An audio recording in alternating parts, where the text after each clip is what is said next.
Hi, I'm Mike Green, ambassador for the Jurassic Coast, and I'm down here on Beer Beach, and we're going to have a look at the cliffs first. So in the cliffs you will be able to see the flint, and lower down you'll be able to see the chert beds. And the beach here at Beer is mainly made up of the chert and the flint. So I've gathered together a few little bits here in close-up, so you can see the brown chert and the black flint and the white chalk, and even a piece of black flint which still has the white cortex on the outside of it. And this is predominantly what the beach is made of, flint and chert. However, Norah has a different story to tell us. Hi, I'm Norah, one of the other ambassadors for the World Heritage Site, and Mike and I have come up from the beach to the Self Shelter, which sits above Beer Beach and houses some interpretation boards for the World Heritage Site, specifically in relation to beer. So do come and have a look at it when you're in the village. Mike's just shown you some of the constituent parts of the beach. I'm going to show you some of the pebbles which only come here for a relatively, in geological terms, short space of time. You've already seen some of these when Simon was making some wonderful sculptures out of them on Budley Beach. So, Budley buns, visitors to Beer Beach. Very smooth, very round, pebbles which came from a mountain range in what is now northwest France during the Triassic period. They're very distinctive. There are some beautiful colours, purples, there are browns, and even some which are black. The children in Beer recognise these instantly as being skimming stones. They're ideal for playing ducks and drakes. The longshore drift on this part of the world is from west to east, and you can find these Budley buns all the way along the coastline from Budley as far east as Dover. This one, for instance, is only a little one, but he was found on Seaton Beach. And this one, again, not very large, comes from Chesil. If you go up onto Portland Bill and look at the raised beaches, you will find Budley buns showing that this longshore drift has been going in the same direction since the last ice age. So when you're anywhere along the Jurassic Coast, have a look. See if you can find something infinitely good for playing ducks and drakes.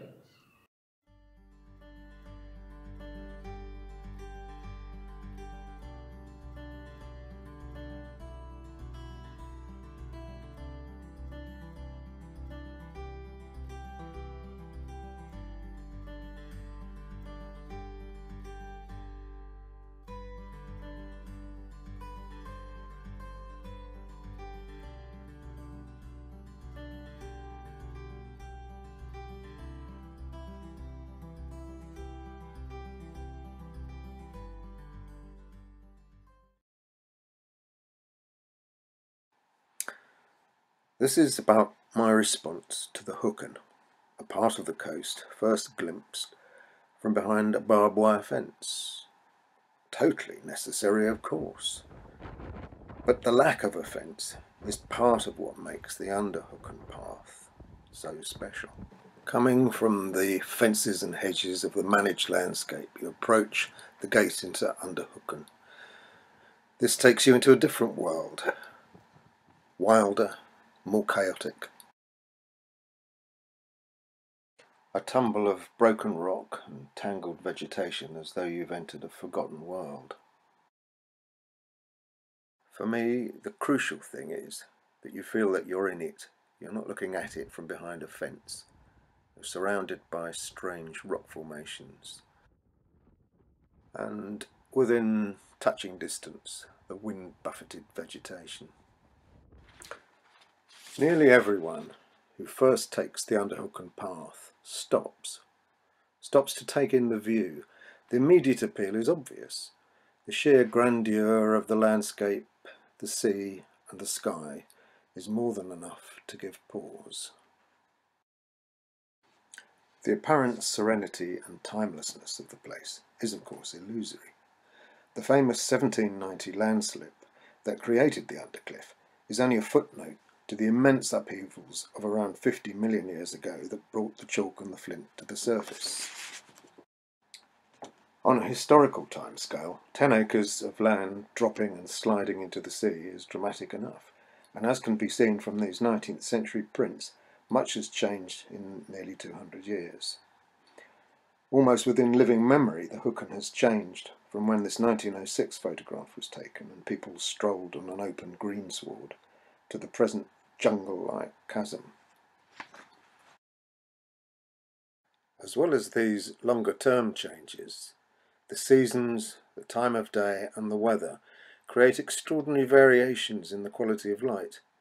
This, in particular, suggested an approach to making paintings from the Hookern.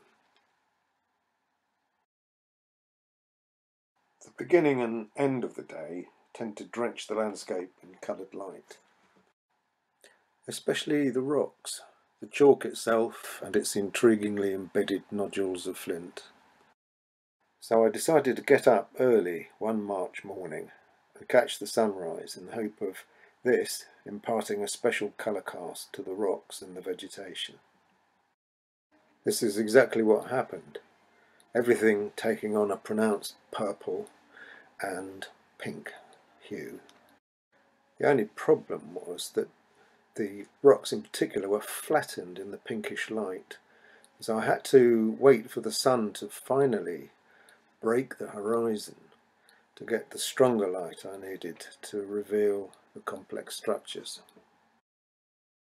So this was the lighting I went with, though I tried to retain something of the dawn light colouring which you can see on the tree, and then after the sun came up, giving me the chance to play with the light and the shadows, and the same applies to the pinnacles, which were beautifully spotlit by the early morning sun.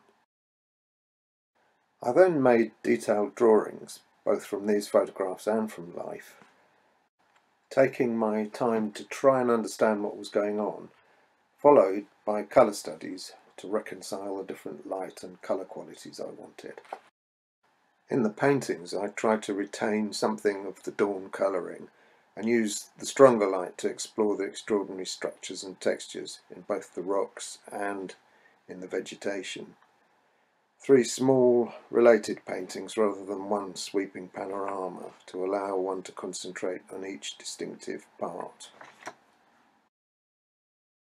These paintings are part of an ongoing process of observations, thumbnail sketches, exploratory drawings and detailed studies. There's plenty to keep me busy on the East Devon coast.